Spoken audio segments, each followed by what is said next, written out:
ইফতারির মুহূর্তে পূর্ব মুহূর্তে দোয়া কবুল হয়, অথচ আমরা ইফতারির আইটেম করতে যে সেই সময়টা এত ব্যস্ততায় তাড়িঘড়ি লাগিয়ে দিই। মানে শয়তান অথবা নফস আমাদের দেহ কিন্তু চাই না যে আমরা জান্নাতে যাই, যে দেহটা নিয়ে আমরা দুনিয়ায় চলি, আপন মনে করি সব চিজে, দেহটায় কিচ্ছু হলে আগে গুরুত্ব দিই। সেই দেহটা কিন্তু চাই না যে আমি জান্নাতি হই। কারণ কি জানেন, এটা বাস্তবতা কি বলবো, যে দেখবেন যে গুনাহের কাজে একটা টেলিভিশনে একটা নাটক দেখছেন, সিনেমা দেখছেন বা গান দেখছেন, যাই দেখেন, দেখবেন ঘুম আসবে না। কিন্তু আপনি কোরআন পড়েন, ইবাদত করেন, সে দেহ চাইবে যে ও আর কাছে ওর দ্বারাই হবে। নামাজে আনতে পারবেন না, অথচ গুনাহের মজলিসে দেখেন কি মজমায় বসে আছে। নামাজে আসলে মন খারাপ হয়ে যায়, দেহ চাই। তাহলে এই দেহকে আপনাকে আসলেই মুক্তি দিতে চায়। এই জন্য দেহকে, নফসকে বলেছে আসল শত্রু তোমার নফস। তোমার নফস হলো সবচেয়ে বড় শয়তান, যেটাকে বন্দী করা যায়। একটা হাদিস বলেছি শুরুতেই যে কি, যখন রমাদান মাস আগমন করে তখন জান্নাতের দরজা খুলে যায়, জাহান্নামের দরজা বন্ধ হয়ে যায়। শয়তানকে শৃঙ্খলাবদ্ধ করে রাখা। কিন্তু সেটা কোন শয়তান? জিন শয়তান। কিন্তু আমার মধ্যে যে শয়তান বসে আছে, কুমন্ত্রণা দেয় নফস। সূরা নাসের মধ্যে কি বলা হয়েছে? মিনাল জিন্নাতি ওয়ান নাস। মানুষ শয়তান আর জিন শয়তান থেকে বলা হচ্ছে। তাহলে আমার মধ্যে এই শয়তানকে কে বন্দী করবে? আমাকে একে কন্ট্রোল করতে হবে, আমাকে নিয়ন্ত্রণ করতে হবে, এর সাথে সর্বদা আমাকে জিহাদ করতে হবে। এজন্য বলা হয়েছে যে কি, ওই ব্যক্তি বড় মুজাহিদ যে তার নফসের বিরুদ্ধে জিহাদ করে। নফস চাই হারামের মধ্যে যেতে, বেশি চাইতে হারাম হারাম, আমাকে হালালের মধ্যে সন্তুষ্ট করতে। তাহলে ইফতারির সময় আমাদের মন মানসিকতা ভিন্ন দিকে যাবে, এটাকে সরিয়ে না। এরপরে এই সময় একটা বিশেষ আমল আছে, শুধু এই সময় না, ৫ ওয়াক্ত আজানের একটা আমল আছে যেটা রমাদানে আমাদের হারিয়ে যায়। আজানের জবাব দেওয়া, সেই মুসলিমের হাদিসে আছে যদি কেউ আজানের জবাব দেয় তাহলে এটাই তার জান্নাতে যাওয়ার জন্য যথেষ্ট। আজানের জবাব কত গুরুত্বপূর্ণ, অথচ আমরা ইফতারের সময় কি ইফতারি নিয়ে এত মত্ত হয়ে যায়, আজান কখন হয়ে যায় গুরুত্ব দিই। আজান তো শুনি, সবাই মত্ত, আমাদেরও হতে পারে। তাহলে এই আজানের জবাব আপনাদেরও আমল, কিন্তু সবার আমল এটা, যে আপনাদের আজানের বিধান নেই কিন্তু এই সওয়াব থেকে বঞ্চিত হবেন, সেটা আল্লাহ চাই। আল্লাহর কাছে যে বলবেন যে পুরুষরা আজান দিয়ে এত আমল নিয়ে এনেছে, আমরা তো এই সওয়াব পাই না। অথচ হাদিসে আছে কি, যে আজানের জবাব যে দেবে, মুয়াজ্জিন যে সওয়াব পাবে সেও সমপরিমাণ সওয়াব। সুবহানাল্লাহ। তাহলে এই আমল আপনারাও পেতে পারেন। আজানের জবাব কি, মুয়াজ্জিন যা বলে তাই বলে। নিয়ম হলো ওই সাথে সাথে পড়া, আর যদি ইফতারের পরে বলেন তাও যে শেষে যেই বললেন সব মুয়াজ্জিন যা বলেছে সেটাও হবে, কিন্তু নিয়ম হলো সাথে সাথে আপনি খাইতে খাইতেও তো বলতে পারবেন। খাওয়া থামিয়ে রেখে যে বলবেন তা, খাওয়ার ফাঁকে ফাঁকেও মুয়াজ্জিন যেটা বললো সব কিছু আপনি সেটা বলে দিন, বলা যাবে। কথা তো বলি, তাহলে আজানের জবাব দিতে পারবো না, অবশ্যই পারবো। আমাদের আনেন, দেখবেন ইনশাআল্লাহ হয়ে যাবে, সহজ হয়ে যাবে। তাহলে অবশ্যই আজানের জবাব, ৫ ওয়াক্ত আজানের জবাব অবশ্যই আমরা সবাই দেবো। এই আমলটা হারিয়ে যাচ্ছে, এই আমলটা অবশ্যই যেন আমরা সবাই জারি করি। এরপর আসুন যে ইফতারিটা, হাদিসে আসছে আমার উম্মত ততদিন পর্যন্ত কল্যাণের মধ্যে থাকবে যখন শেষ সময় সেহরি করবে এবং তাড়াতাড়ি ইফতারি করবে। দেখেন, তাহলে আমাদেরকে রোজা রাখে আল্লাহ আমাদেরকে কি আযাব চাপিয়ে দিয়েছে না আমাদেরকে কত সহজ করেছে? সাহারি করতে হবে শেষ সময়, শেষ হওয়ার ৫ মিনিটের আগ পর্যন্ত আপনি খাবেন, বা এতবার শেষ মিনিট পর্যন্ত খেতে পারেন, এটাই নিয়ম এবং এটাই কল্যাণের পথ। আপনি ওই অর্ধেক রাত্রি টাকাটা কি করবে, এটা হলো আরো সমাজের ভুল, যে ১.৫ ঘন্টা ২ ঘন্টা আগে থেকে মাইকে ডাকে। এই ব্যাপারে আমি বহু কথা বলেছি, অনেক কমে এসেছে, তারপরও চালু হয়েছে। মানে মুরব্বীরা ঘুমায় না, ওরা মনে করে সময় একটা পাইছি, মাইক একটা পাইলে শুরু করে দেয়। এটা উচিত না। যে মাইক যদি অনেক অসুস্থ ব্যক্তি থাকে, বিধর্মীরা আমাদের সমাজে থাকে, তাদেরকে কষ্ট দেওয়ার কোনো অধিকার নেই। শুধুমাত্র জাগিয়ে দেওয়াটাই, একবার ২বার আমি যেমন ডেকে দেই, এটাই যথেষ্ট। এর বেশি ডাকাডাকি করা, হাঁকাহাঁকি করা কোনো যুক্তিকতা নেই। যাই হোক, তাহলে আমরা সাহারি করবো শেষ সময়, যেহেতু সময় এখন জানি সহজ হয়ে গেছে, এটাকে কাজে লাগাই। আমরা শেষ সময়, যদি আমার ১০ মিনিট খাইতে লাগে তাহলে ১২ মিনিট আগে থেকে শুরু করবো, কোনো সমস্যা নেই। আপনি শেষ মিনিট যেটা বলে ওই সময়ও খাইতে থাকবেন, কোনো সমস্যা নেই। কারণ 1 মিনিট আমরা আগ থেকে বলি, সতর্কতার জন্য 1 মিনিট এ করা আছে, 2 মিনিট যে সময় হয়ে গেছে খাইতে, আপনি বলছে যে শেষ হয়ে গেছে তাই বলে যে মোটেও আরাম হয়ে গেছে না, তারপরেও কিন্তু বলে রাখছে, তারপরেও 1 মিনিট সময় থাকবে। অনেক সময় আপনি ঘুম ভেঙে গেছে যখন বলেছে কি শেষ হয়ে গেছে, তখন অন্তত একটু পানি খেয়ে নেন, 1-2 মিনিট কিন্তু হাতে রেখে বলি, এটা উচিত, বুঝেছেন? এটা বলে রাখলাম জানার জন্য, কারণ জানা ছাড়া মানতে পারবেন না। তা আপনি মনে করবেন যে না খেয়ে এখনো থাকতেও পারলেন না, আফসোসও করলেন সারা, যে একটু পানিও খেতে পারলাম না, আফসোস, হয়তো থাকলেন তাও একটা আফসোস থেকে যায়। ওই সময়ও 1-2 পানিও খেয়ে নিতে পারে, সতর্কতা বা হতে পারে বিপজ্জনক, তাই বলে রাখি। এরপর আসুন তাহলে আমরা ইফতারি, এরপর ইফতারিটা প্রথম সময় তাড়াতাড়ি বলা হয়েছে, হাদিসে বলা হয়েছে ইফতারি তাড়াতাড়ি। আমরা অনেক সময় অপেক্ষা করি, এটা আমাদের গ্রামের রীতি হয়ে গেছে যে আজান না দিলে খাবো, যতই দোয়া পড়া কি মানুষের, যতই সময় হয়ে যাবে আজান না শুনে ইফতারি করবো, এরকম নীতিও আছে কিনা এটাও কিন্তু রাখবো। ইফতারির সময় আপনি মনে করেন মসজিদে বলতেও দেরি হয়ে গেছে, আপনি টাইম জানেন, টাইম দেখে ইফতারি করে নিতে পারেন, কোনো সমস্যা নেই। আগে আগে করার চেষ্টা করবেন, এতে কোনো ভুল নেই, যেহেতু টাইম দেওয়া আছে। অনেক সময় আমার মোনাজাত করতে যে যেমন প্রথম দিন একটু দেরি হয়ে গেছে, তাই বলে দেরি করবেন না। ইমামের জন্য দেরি করার কোনো কারণ নেই, এটা আমার ভুল, দেরি হয়ে গেছে আমি জবাব দিই, তা আল্লাহ যদি আবার ওই জবাব নেয় যে তুই দেরি করলি কেন, এই জবাব দেওয়ার অধিক ক্ষমতা আল্লাহর কাছে বারবার ক্ষমা চাইছে, যে 1 মিনিট দেরি করার অধিকার আমার নেই। যেহেতু হাদিসে রাসূল সাল্লাল্লাহু আলাইহি সাল্লাম বলেছে তাড়াতাড়ি করুন, ওদের সময় হয়ে গেলে সাথে সাথে করতে, দেরি করার কোনো সুযোগ নেই। তাহলে সময় হয়ে গেলে দোয়া পড়বেন, এখন চেষ্টা করে জাস্ট টাইমে বলা, তাহলে যখনই দোয়া পড়া হয় ওই সাথে সাথে দোয়া পড়ে সাথে সাথে খেয়ে নিন। আজান একজন মুয়াজ্জিন, সেও তো রোজাদার, সে অন্তত কিছু খাবে, পানি খাবে, তারপর তো আজান দেবে, এজন্য তার জন্য অপেক্ষা করার কোনো কারণ নেই, এই বিষয়টা অবশ্যই খেয়াল রাখবেন। এরপর দোয়া কবুলের সময় যিনি বলছিলেন, তাহলে ইফতারির সময় দোয়া কবুল অবশ্যই দোয়া করবেন। আপনার যেটা অসুস্থতার মধ্যে আছেন, কি পেরেশানির মধ্যে আছেন, কোন বিপদে আছেন, সেই বিপদের কথা বারবার বলতে থাকুন, দেখবেন ইনশাআল্লাহ যে কোনো এনি টাইম আল্লাহ এই বিপদ আপনার কাটিয়ে দেবে। হয়তো সম্ভব না, তবুও আপনি জানেন, দেখবেন কখন কোন মুহূর্তে আল্লাহ এটা কাটিয়ে দিবে আপনি নিজেও জানবেন ইনশাআল্লাহ। আল্লাহর উপর আত্মবিশ্বাস রাখবেন। এরপর আর একটা বিশেষ সময়, যেটা সারা বছর বিশেষ সময়, সেটা হলো শেষ রাত, যেটা এই রমাদানে আমাদের ইচ্ছায় অনিচ্ছায় সবাই উঠিয়ে হবে। এই শেষ রাতের সময় আপনি আল্লাহর কাছে চান, কমপক্ষে 2 রাকাত নামাজ অবশ্যই পড়বেন। তাহাজ্জুদ আমরা হয়তো সারা বছর পড়ি না, চাইলেও ইচ্ছা থাকলেও হয় না, কিন্তু এই রমাদানে তো এটা সম্ভব। এই জন্য আমরা 2 রাকাত নামাজ হলেও পড়বো, উঠে তারপরে সাহারি করবো। অথবা সেহরি যদি আগে খেয়ে নেন, নিয়ম না ওটা যে সেহরি খেয়ে আগে খেয়ে নিলেন তারপর যে নামাজ কালাম ইবাদত করলেন, বা অনেকে ঘুমিয়ে যায় এরপর ফজরও উঠতে পারে না, অনেক ভুল হয়।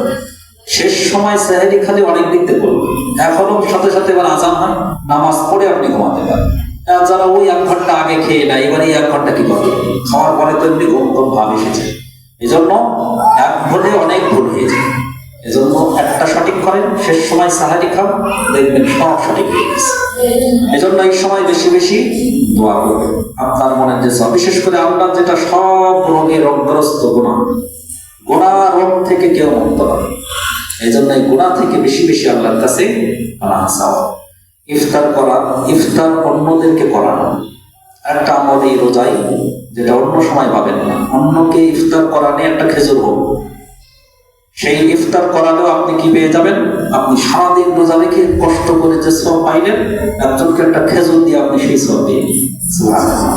হয়তো সেটা দিয়ে সে শুরু করেন, আমরা মনে করি যে আমাদের এটা দিয়ে তো সে ইফতারি করবে, ওইটা দিয়ে তো শুরু করিনি, ওটা না, আপনি ইফতারির জন্য দিয়েছেন, সে পরে যে খাইলেও আপনি সেই সওয়াব পেয়েছেন। এই জন্য আমরা চেষ্টা করব অন্যের এক বাড়িতে অন্তত অল্প কিছু পাঠিয়ে দিই, সেও আমার পাঠাই দিই।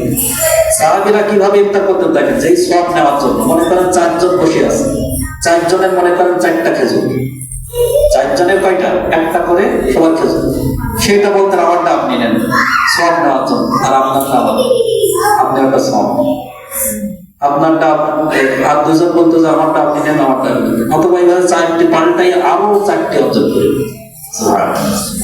দেখেন যে এলের জ্ঞান, মহাব্বত, একে অপরের সাথে মিল মহাব্বত আমাদের এই বেশি অতিরিক্ত সওয়াব দান করে। যেটা হিংসা হিংসে থাকলে পাবেন। আমার পাশের বাড়ির সাথে আমাদের সবচেয়ে দ্বন্দ্ব কোথায় থাকে?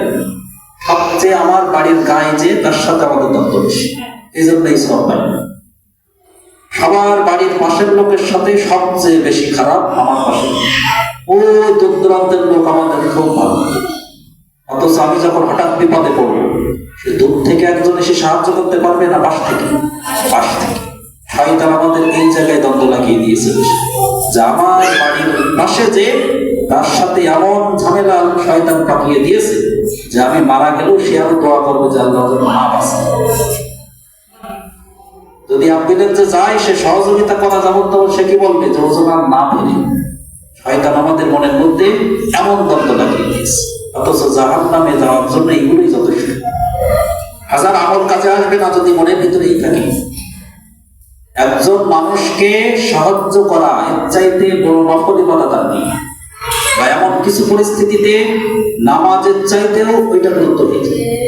আপনি নামাজে দাঁড়িয়েছেন, একজন ব্যক্তি দেখতে পাচ্ছেন বা বুঝতে পারছেন যে সে বিপদের মধ্যে, হয় আগুন ধরে গেছে নতুবা পানিতে পড়ে যাচ্ছে, একটা বাচ্চা হোক, তখন আপনার ওই নামাজ ছেড়ে দিয়ে ওইটা বাঁচানো আগে খরচ।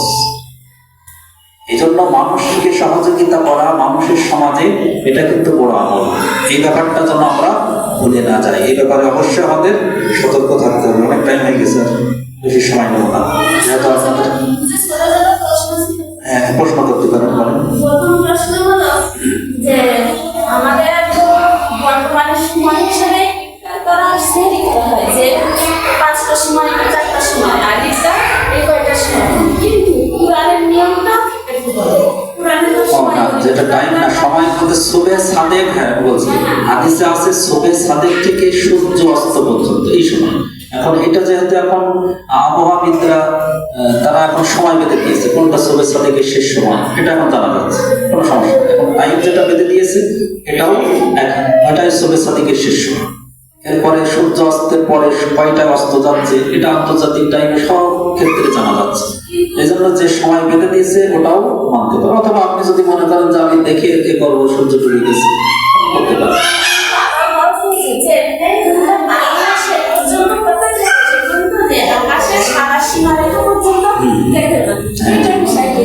ওটাও ঠিক আছে, ওইটা বেঁধেই তো সময় বাধা আছে। আপনি যখন দেখবেন অনেক সময় মেঘলা থাকে, অনেক রকম থাকে, এই ক্ষেত্রে ওটা ত্রুটি থাকে।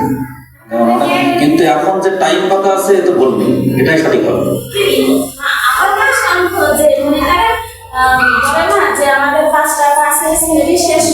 ওটা বলে কি জন্য? ওটা জানে যে কখন অস্ত যাবে, এটা যেহেতু জানা যাচ্ছে তাই এটা সারা বছরের সূর্যের হিসাব জানা যাচ্ছে।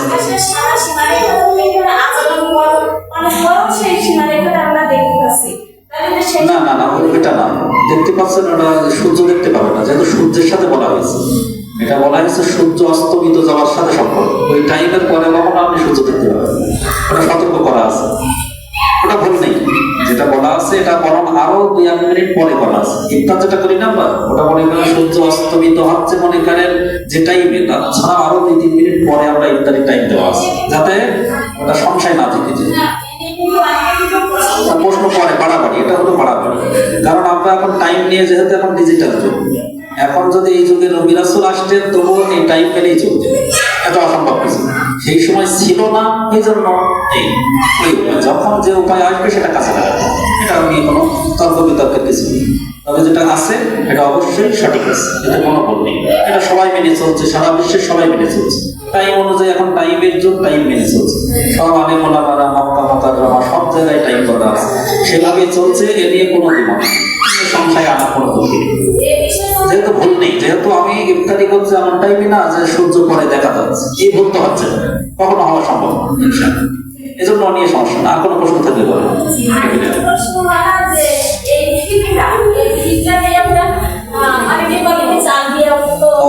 খাদ্য, হ্যাঁ ঠিক আছে, এটা সঠিক যে খাদ্য দেওয়া হলো নিয়ম, ফিতরা হিসেবে খাদ্য দেওয়াই নিয়ম। কিন্তু এখন যেহেতু মানুষের খাদ্যের অভাব নেই, অধিকাংশ ক্ষেত্রে কি যখন সাহাবীদের যুগ বা নবী রাসূলদের যুগ ছিল সেই সময় খাদ্যের অভাব ছিল, একজন মানুষের সবকিছুর চাইতে খাদ্যটা বড় জিনিস। কিন্তু এখন কিন্তু মানে মাসালা ঘুরে যায়নি, এখনো কিন্তু খাদ্য দেওয়াই উত্তম। কিন্তু যদি কেউ অর্থ দেয় তাহলে সেটাও সে আদায় হয়ে যাবে। কি কারণে? যে একজন যদি অর্থ পায় তাহলে সে ইচ্ছা মতো খাদ্য নিতে পারবে, সে ইচ্ছা মতো সে তার একজনের খাদ্য আছে কিন্তু চিকিৎসা খরচ নেই বা পোশাক নেই, এবং তার কি প্রয়োজন এটা জানা যাচ্ছে। যেহেতু এটার উদ্দেশ্য হলো মানুষ গরিবরা উপকৃত হবে, মানে উদ্দেশ্য বুঝতে হবে যে উদ্দেশ্য হলো গরিব একজন উপকার পাবে এর মাধ্যমে। এখন সেইটা যদি সে অর্থ পাইলে কিন্তু মানুষ খুশি। একজনকে চাউল দেওয়া হচ্ছে, তার যদি টাকা দেয় সে খুশি কিনা এটা দেখতে হবে। যে একজনকে আমি খাদ্য দেওয়ার নিয়ম ঠিক আছে, কিন্তু তার চাইতে আমি যদি তাকে টাকা দিই তাহলে তাতে সে খুশি থাকছে, কোনো সমস্যা নেই। সেটা যারা উপকার, হ্যাঁ এটাই মূল উদ্দেশ্য, এটা বুঝতে হবে। এই জন্য এতে কোনো দ্বিমত নেই, তবে খাদ্য দেওয়াই উত্তম ভাবে এটা আমার মেনে নিতে হবে যে নিয়ম হলো খাদ্য দেওয়া, এটা সঠিক। ফিতরা মূলত খাদ্য, হ্যাঁ জম যেটা দিতে হয় কিসমিস, জম, গম বা আটা, এই ধরনের, আর খেজুর, খেজুর, এই পাঁচটা জিনিস।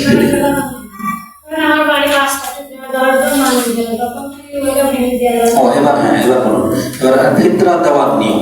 ফিতরা হলো যদি আপনি আপনার 10 জন সদস্য হতে পারে বাড়ির, আপনি 10টা ফিতরা একজনকেও দিতে পারেন, আপনি ওটা 5 জনকেও দিতে পারেন, বা আপনি একটা ফিতরা 2 জনকেও দিতে পারেন, একটা ফিতরা একজনকেও দিতে পারেন, এটা আপনার স্বাধীনতা আছে।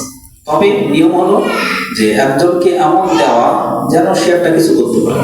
একেবারে 10 টাকা দিলেন হলো, এটা একটা মান হলো না। একটা মান হলো যে এখন একটা 50 টাকা দিলে একটা মান হলো, কিন্তু তার কম ভেঙে দেওয়া উচিত না, এটা বুঝতে হবে। যে একটা ফিতরা যদি 2 জনকে দেন তাহলে 50 টাকা করে পায়, এটা একটা মানে হয়। কিন্তু আপনি একেবারে 10 টাকা 15 টাকা এই দিলেন, এটা কিন্তু একটা মান হয়। এই জন্য নিয়ম হলো বা একজনকে যদি আপনি 2টা ফিতরা একজনকে দেন সেটাও দিতে পারেন। 200 টাকা একজন পাইলে সেটা ভালো একটা কিছু করতে পারে এই হিসেবে। তবে ইচ্ছা মানে স্বাধীনতা আছে, যেভাবে ইচ্ছা আপনি দিতে পারেন। যে হতে পারে এরকম অনেকের হয়ে যায় এরকম যে ফিতরা আমার 2টো কিন্তু চাপ হয়ে গেছে 10-20 জন, তখন আপনার এই জন্য যখন পরিস্থিতিতে পড়ে যাবে তখন সেটা আপনি যেভাবে পারেন দেবেন, একটু বেশি দিলেন সমস্যা না, যত বেশি দিবেন। এটা হলো এই যে 100 টাকা বললাম, এটা কিন্তু সর্বনিম্ন মানে আটার হিসাবে। এরপর যদি জবের হিসাবে যান আরো একটু বেশি, খেজুরের হিসাবে যান তাহলে আরো বেশি, যদি আপনি সেটা কিসমিসের হিসাবে যান তাহলে আরো সবচেয়ে বেশি 2300-2400 পর্যন্ত চলে যায় এক একজনের একটা ফিতরা। যেটা বলা হয়েছে এটা সর্বনিম্ন, এই জন্য আপনি বেশি দিলে বেশি সওয়াব অবশ্যই পাবেন। আর রমাদানে তেমনি দান সাদকা করলে বেশি সওয়াব। প্রতিদিন অবশ্যই চেষ্টা করবেন বেশি, একটু 2 টাকা হলেও, 10 টাকা হলেও, 5 টাকা হলেও মানুষকে দান করার, কারণ দান একটা বিশেষ সওয়াবেতে আল্লাহ খুশি হন, গুনাহ মাফ হয়, অনেক সওয়াবের অধিকারী হন। বালা মুসিবত দূর, দান বালা মুসিবতকে দূর করে দেয়, আল্লাহ রাগকে মিটিয়ে দেয়। গোপন দান, আর মানুষকে যখন দিবেন এটা অবশ্যই গোপনে দিবেন, মানে মানুষের সামনে তাকে লজ্জিত করে দিলেন না। একজন গরিব মানুষকেও যখন দিবেন তখন তার গোপনে দেওয়ার চেষ্টা করবেন, কারণ এই গোপন দান আল্লাহ রাগকে দমিয়ে দেয়। আল্লাহ যদি আমাদের উপর রাগান্বিত থাকে আর আমি যদি গোপনে দিই তাহলে আল্লাহ আমাকে ওই রাগ থেকে আল্লাহ আমাকে নাজাত দেবে, তখন আমার প্রশান্তি নেবে। এই ব্যাপারটা খেয়াল রাখবেন। আর কোনো প্রশ্ন আছে কিনা?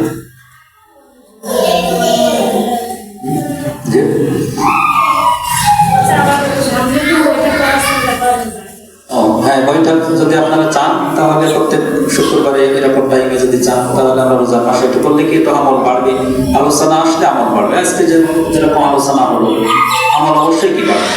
কোরআন যারা পড়তে পারেন না তারা অবশ্যই শেখার চেষ্টা করেন, অথবা কোরআন শুনবেন। কোরআন শুনলেও কিন্তু সমপরিমাণ সওয়াব, আপনি মোবাইলে শুনলেও সওয়াব পাবেন। এই জন্য কোরআন বেশি বেশি শুনবেন, অর্থ জানলে অর্থ পড়বেন।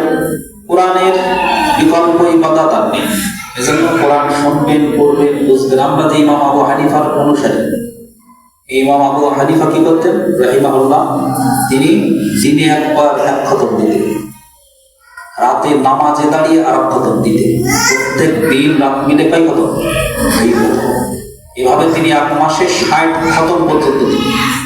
তারা দিনের জন্য আখিরাতের জন্য সব সময়টাই তো ব্যয় করে দিলেন। আমরা একটু অল্প সময় দিতে পারি। এই জন্য রমাদান মাসে অন্তত দুনিয়ার কাজ কমিয়ে আখিরাতের কাজ বেশি করবো ইনশাআল্লাহ। আল্লাহ তাআলা আমাদের সকলকে তৌফিক দান করুন, আমিন। তাহলে